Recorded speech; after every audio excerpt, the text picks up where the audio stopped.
warahmatullahi wabarakatuh. Waalaikumsalam warahmatullahi wabarakatuh. Apa kabar semuanya? Alhamdulillah baik, Bu. Alhamdulillah, semoga kita semua diberi kesehatan dan kekuatan agar kita bisa melakukan pembelajaran hari ini dengan semangat. Alhamdulillah, kita dapat bertemu kembali pada pertemuan kali ini, yaitu pada mata pelajaran Al-Quran Hadis kelas 8 semester ganjil. Baiklah, sebelum pembelajaran kita mulai, mari kita berdoa terlebih dahulu. Berdoa dimulai, berdoa selesai. Nah, selanjutnya Ibu akan mengabsen kalian terlebih dahulu ya. Ibu, Apakah ada yang tidak masuk?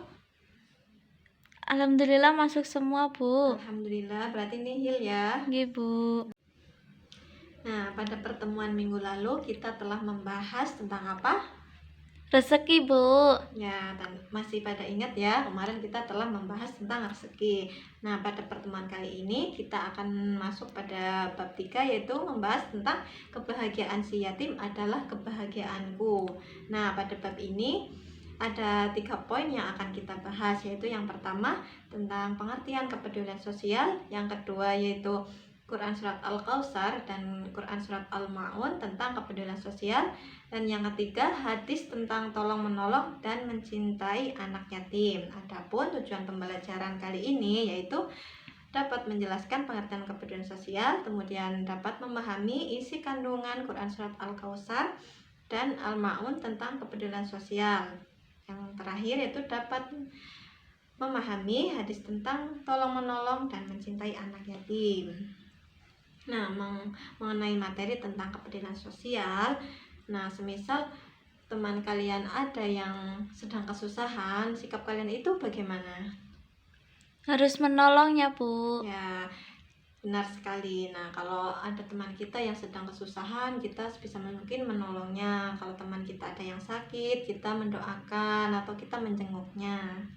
Baiklah, kita masuk pada materi hari ini, yaitu tentang kebahagiaan si yatim adalah kebahagiaanku.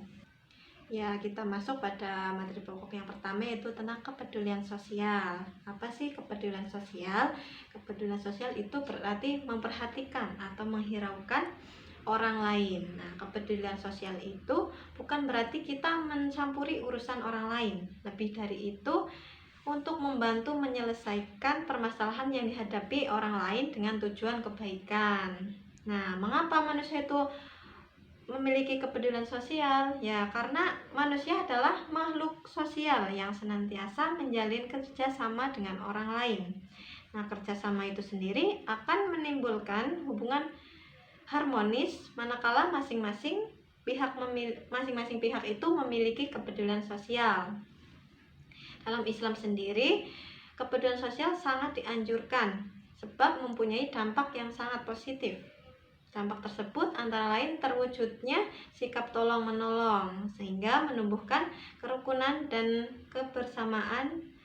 Nah, konsep kepedulian sosial terdapat pada Quran Surat Al-Kautsar dan Quran Surat Al-Ma'un.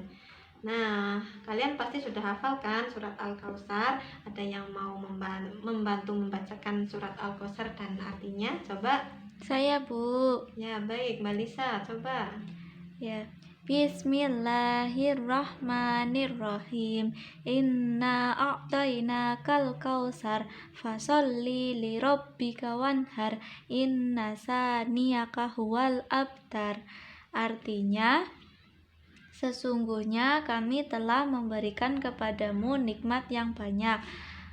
Yang ayat kedua, maka dirikanlah sholat karena Tuhanmu dan berkorbanlah.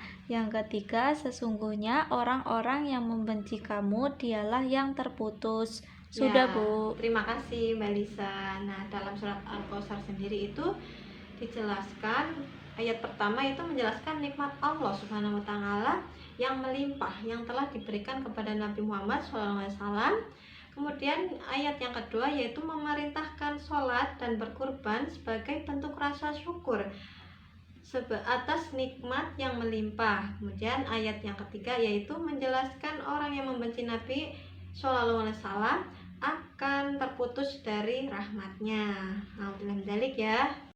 Ya, selanjutnya yaitu membahas tentang kepedulian sosial, yaitu tertuang dalam Quran surat Al-Ma'un. Ibu bacakan terlebih dahulu. Bismillahirrahmanirrahim.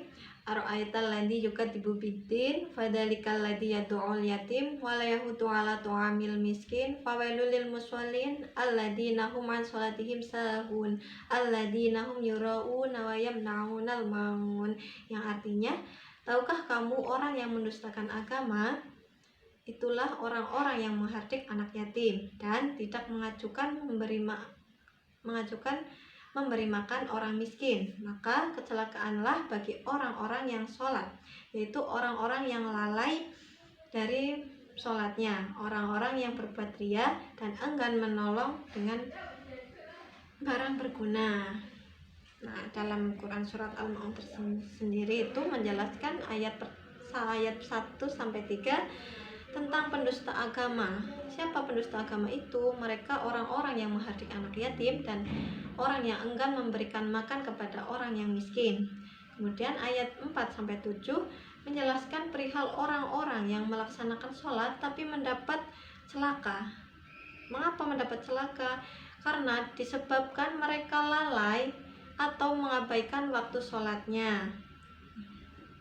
Kemudian ayat yang ke-7 terdapat menjelaskan tentang larangan berperilaku pahil atau kikir dan sikap enggan memberi bantuan kepada orang lain. Perilaku ini juga termasuk dalam pendustaan agama. Nah, dari penjelasan di atas dapat disimpulkan bahwasanya isi surat Al-Ma'un itu menjelaskan tentang sifat manusia yang dipandang sebagai pendusta agama, diantaranya yaitu orang-orang yang menghardik anak yatim, orang-orang yang enggan memberi bantuan kepada orang lain yang sangat membutuhkan, kemudian tidak memberi makan fakir miskin, dan orang yang lalai dalam sholat dan ria.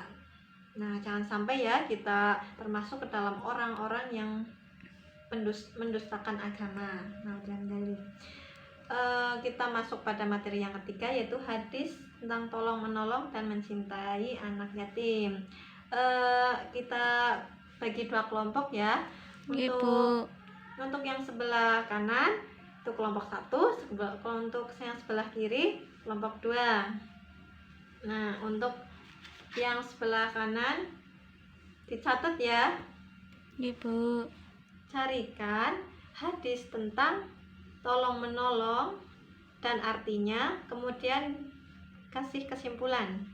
Nah, untuk yang sebelah kiri, silakan kalian cari hadis tentang mencintai anak yatim beserta artinya dan kemudian disimpulkan. Ibu kasih waktu 10 menit. Cukup ya? Cukup, Bu. Ya, sudah 10 menit ya. Silahkan kalian presentasikan di depan ya. Dimulai dari kelompok mana dulu? Yang sudah siap? Kelompok kanan, Bu. Oh ya, silahkan presentasikan. Hadis tentang tolong menolong. Bismillahirrahmanirrahim. An Ibni Sihabin anna Salim bin Abdillah ibni Umar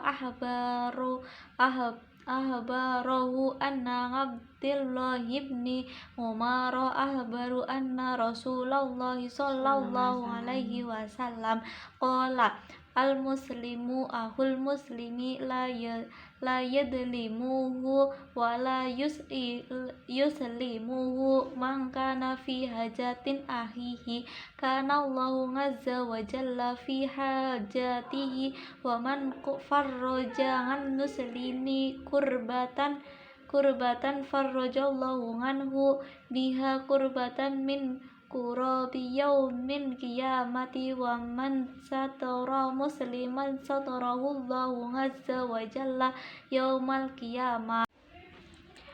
Kesimpulan dari hadis tersebut yaitu Rasulullah SAW mengajarkan kita untuk saling tolong menolong. Kemudian tolong menolong adalah salah satu cara menjaga ukhuwah sebagai saudara, tapi tidak memberikan bantuan manakala ia sedang mengapresiasi orang yang mau membantu keperluan saudaranya.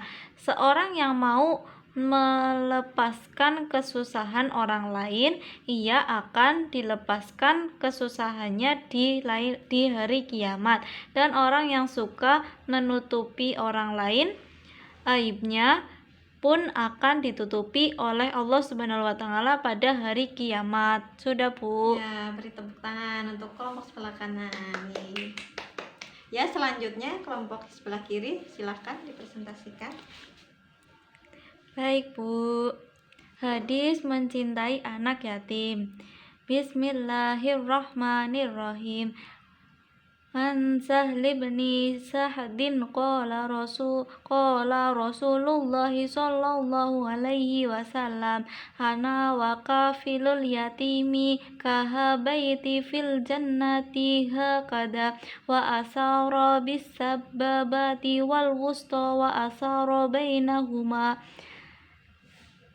Kesimpulan dari hadis tersebut yaitu hadis di atas mengajarkan kepada kita untuk peduli terhadap anak yatim. Seseorang yang mau peduli terhadap anak yatim dengan cara memeliharanya secara layak, memberikan pendidikan, pelatihan yang bermanfaat dan membesarkan jiwanya dengan perlakuan yang baik dan wajar, akan memperoleh kedudukan yang tinggi di surga bersama Nabi Muhammad SAW.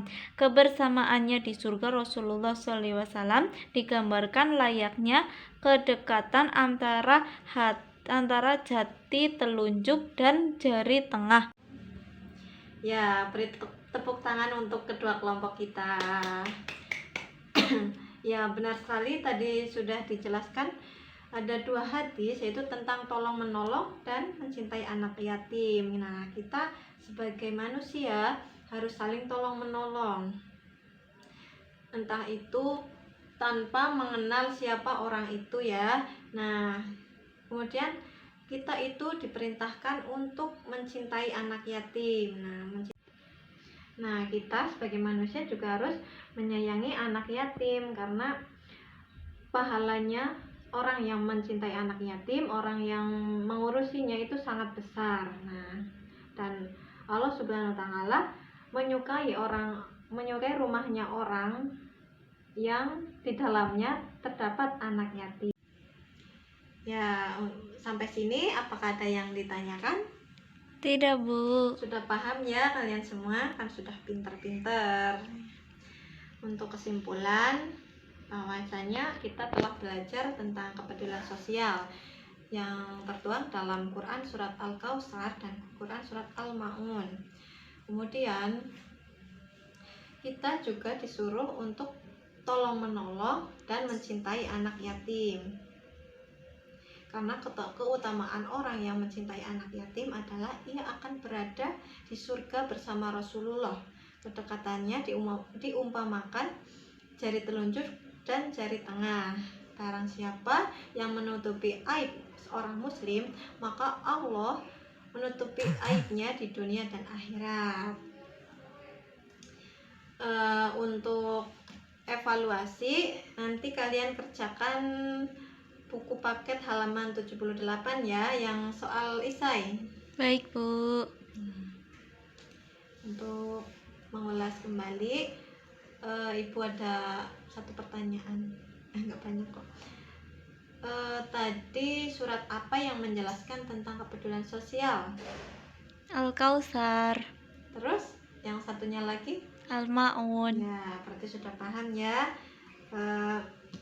Untuk pertemuan minggu depan kita akan masuk pada bab 4 tentang hukum bacaan lam dan ro. Nah, kalian baca-baca terlebih dahulu ya, belajar dulu sebelum kita bertemu kembali pada minggu depan. Ibu pikir kita cukupkan pertemuan kali ini dengan bacaan hamdalah bersama. Alhamdulillahirabbil alamin. Sekian dari Ibu, semoga ilmu yang kita dapatkan dapat bermanfaat. Wassalamualaikum warahmatullahi wabarakatuh. Waalaikumsalam warahmatullahi wabarakatuh.